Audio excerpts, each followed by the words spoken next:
반갑습니다. 지병근 세무사입니다.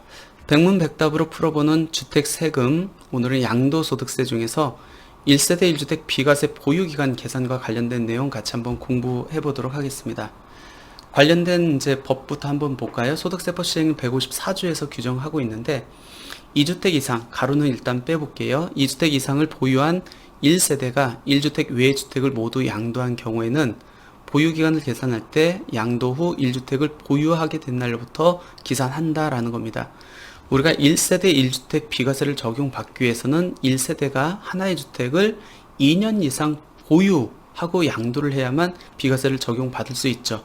물론 2017년 8월 3일 이후에 조정대상 지역 내에서 취득한 주택은 그 보유기간 중에 2년 이상의 거주 요건이 별도로 충족해야 됩니다. 네, 거주 요건은 일단 별개로 하고 일단 2년 보유를 계산할 때 그동안에는 어떻게 했죠?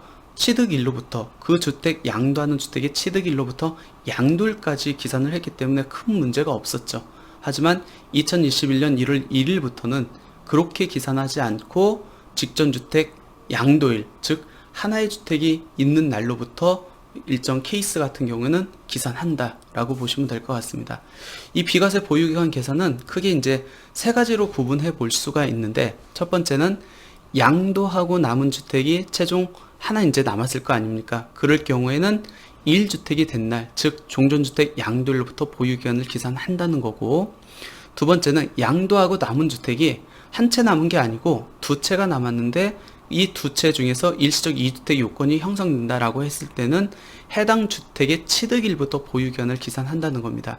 그리고 세 번째는 신규 주택을 취득해가지고 일시적 2주택이 되는 겁니다. 그러니까 두 번째하고 차이점은, 두 번째는 주택을 양도하고 남아있는 주택이 일시적 2주택이 되는 반면에 요 세 번째는 신규 주택 뭔가를 취득해가지고 일시적 2주택이 되는 경우입니다. 그럴 경우에는 1주택이 된 날, 즉 종전주택 양도일부터 이제 보유기간을 계산한다라고 보시면 됩니다. 그러니까 어떻게 보면 크게 세 가지죠. 근데 이 세 번째 케이스는 또 두 가지로 엄밀히 구분을 해야 됩니다. 왜 그러냐면 비과세, 그러니까 신규 주택을 취득해가지고 일시적 2주택이 됐는데 그 신규 주택을 취득하기 전에 종전주택을 양도했었을 거잖아요. 근데 그 종전주택이 과세였냐 아니면 비과세였냐, 그거에 따라서 만약 비과세였다고 하면은 비과세의 연속성을 유지시켜 주기 위해 가지고 신규 주택을 취득해서 일시적 2주택이 된 경우라면은 해당 주택의 취득일부터 보유기간을 계산을 하겠다는 겁니다. 그러니까 큰 카테고리는 3개인데 엄밀히 보면은 4개로 구분해 가지고 이해를 하시는 게 쉽지 않을까 생각됩니다. 그러니까 설명으로만 들으면은 잘 이해가 안 됩니다. 그래서 이제 사례를 갖고 한번 하나하나씩 한번 살펴보도록 할게요. 먼저 2주택을 보유한 1세대가 1주택을 2021년 1월 1일 양도하고 남은 최종 하나의 주택이 남았습니다. 그럴 경우 보유기간은 언제부터 계산합니까? 라는 이제 질문입니다. 답변은 비과세가 적용되지 않은 1주택 양도 후에 남은 1주택 비과세 보유기간은 한 채 남았을 때부터 계산한다. 즉 한 채 남았을 때는 직전주택 양도일부터 계산한다라고 이해하시면 더 편할 것 같고요. 사례에서 A주택이 있고 B주택이 있습니다. 이 중에서 A주택을 팔면은 일시적 2주택 요건이 충족이 되겠죠. 근데 A주택을 먼저 판 게 아니고 이 B주택을 먼저 팝니다.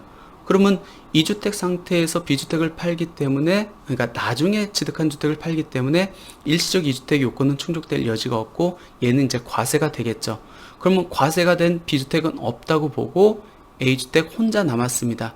그럼 이 주택이 1세대 1주택 비과세 요건을 적용받기 위한 보유기간은 2014년 5월, 즉 A주택의 취득일로부터 계산을 합니까? 아니면은 그 한 채 남았을 때, 즉 직전주택 양도일인 2021년 4월부터 계산을 합니까? 라는 문제입니다.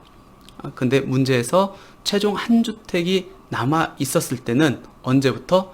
1주택이 된 날, 즉 직전주택 양도일부터 보유기간을 계산한다. 따라서 이 A주택을 양도했었을 때 비과세 충족 여부를 따질 때 보유기간은 2021년 4월부터 보유기간을 계산한다라고 이렇게 보시면 될 것 같습니다. 그러니까 요거는 심플하죠. 다 과세되고 하나의 주택이 남았을 때 그때 보유기간은 1주택이 된 날부터 계산한다 라고 보시면 될 것 같습니다. 두 번째 케이스는 내가 여러 주택이 있었습니다. 그래서 이제 다 팔았어요. 다 팔고 두 채가 남았어요. 두 채가 남았는데 이 두 채가 일시적 2주택 요건이 충족된다는 겁니다. 그럴 경우에는 그 주택을 취득한 날로부터 보유기간을 기산한다는 겁니다. 사례를 한번 볼까요? 3주택을 보유한 1세대가 1주택을 양도하고, 그러니까 세 채를 보유했는데 한 채를 양도하고 남은 두 채가 있습니다. 이 둘 간에 일시적 2주택이 된 상태에서 종전주택을 2021년 1월 1일 양도할 경우에 비과세 요건을 적용할 때 보유기간은 언제부터 계산합니까? 언제부터? 종전주택 취득일부터 계산한다 라고 이렇게 보시면 될 것 같습니다. A, B, C 세 채 주택이 있습니다. 근데 C주택을 먼저 팔아요. 세 채를 가지고 있다가 제일 나중에 그 취득한 주택을 먼저 팔기 때문에 C주택은 당연히 과세가 되겠죠. C주택이 없다고 하면은 A주택과 B주택은 이 상태에서 A주택을 먼저 팔면 일시적 2주택 요건이 형성될 수 있겠네요. 이럴 경우에 이 A주택 비과세 요건을 충족할 때 보유기간은 이 A주택의 취득일, 즉 2015년 10일부터 해서 2년을 따진다 라고 이렇게 보시면 될 것 같습니다. 핵심은 뭐죠? 이 사례의 핵심은 내가 이미 가지고 있는 상태에서 뭔가를 팔고 남은 주택이 일시적 2주택이 된다고 하면은 그 일시적 2주택 비과세를 적용받기 위한 그 종전주택을 팔 때 보유기간은 종전주택의 취득일부터 기산한다 라고 보시면 될 것 같습니다. 이제 세 번째 케이스는 뭐냐면, 두 번째 본 케이스하고 좀 헷갈리시면 안 됩니다. 두 번째 본 케이스는 내가 있는 주택에서 뭔가를 팔아가지고 일시적 2주택이 되는 상황이었고, 지금 보는 세 번째 케이스는 내가 팔고 나서 뭔가를 취득해가지고 일시적 2주택이 되는 상황입니다. 근데 먼저 판 주택이 비과세냐 아니냐에 따라서 또 상황이 달라진다는 겁니다. 질문 한번 볼까요? 일시적 1세대 2주택자가 1주택을 양도해가지고 이번에는 비과세를 적용받은 케이스입니다. 그러면 비과세를 받으면 하나의 주택이 남겠죠? 그리고 나서 신규 주택을 취득해가지고 종전주택과 신규 주택이 일시적 2주택이 되는 경우입니다. 그랬을 때 2021년 1월 1일 종전주택을 양도할 때 보유기간은 언제부터 계산합니까? 처음부터 일시적 2주택으로 비과세를 적용을 받은 경우 비과세 보유기간은 양도하는 주택의 취득일로부터 계산한다.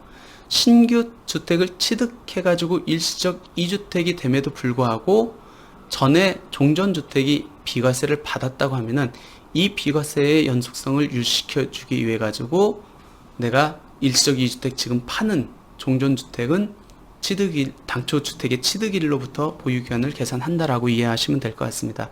그림 한번 볼까요? A주택과 B주택이 있었습니다. 그 중에서 이제 A주택을 먼저 비과세를 받았습니다. 비과세 요건을 충족했대요. 그러면은 A주택 비과세 받고 B주택 혼자 남았네요. 근데 C주택을 신규로 취득을 합니다. 신규로 취득을 하면은 원칙적으로 종전주택을 팔 때 직전주택 양도일부터 보유기간을 기산을 해야 되는데 종전주택이 비과세를 받았어요. 그러면 비과세의 연속성을 유지시켜주기 위해서는 이 종전주택의 취득일 2017년 3월부터 보유기간을 기산하는 게 맞잖아요.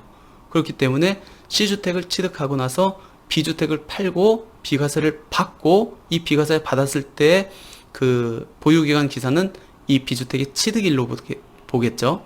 그리고 나서 또 C주택을 판다 라고 했었을 때 이 비과세의 연속성을 유지시켜 주기 위해서 이 C주택 양도 시점의 보유기간을 계산할 때도 이 C주택의 취득일, 즉 2018년 5월부터 보유기간을 기산한다 라고 보시면 될 것 같습니다.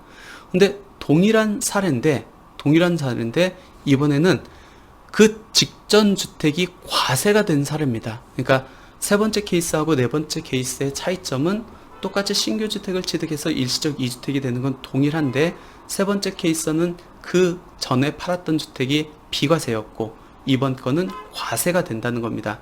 근데 세 번째 케이스는 비과세의 연속성을 유지시켜 주기 위해서 최종 파는 주택의 그 보유기간 계산할 때 기산점은 그 주택의 취득일로 보는데, 과세가 된 상황에서 일시적 2주택이 된 경우에는 내가 한 채 남았을 때 즉 직전주택 양도일을 보유기간 기산일로 보겠다는 겁니다. 2주택을 보유한 1세대가 1주택을 양도하고 1주택이 된 후 이때 이제 종전에 팔았던 과세가 됐다는 겁니다. 신규 주택을 취득해서 일시적 2주택 상태에서 1주택을 2021년 1월 1일 양도할 경우 보유기간은 언제부터 계산합니까? 결론은 1주택이 된 날부터 보유기간을 계산한다. 세 번째 케이스하고는 좀 차이가 있다고 했어요. 종전주택이 과세됐느냐 비과세됐느냐 이제 그 차이가 있다고 했습니다. 예를 들어서 A주택을 취득하고 B주택을 취득을 했습니다. 그리고 B주택을 먼저 팔았어요. 나중에 판 주택을 먼저 파니까 얘는 당연히 비과세는 안 되겠죠. 이제 과세가 되겠죠. 과세가 된 상태에서 뭔가 새로운 주택을 취득을 합니다. 그 상황에서 종전주택을 팝니다. 그럼 일시적 2주택이 요건이 형성이 되겠네요. 근데 종전주택이 과세가 되기 때문에 이 A주택을 팔 때 비과세를 적용받기 위한 보유기간은 언제?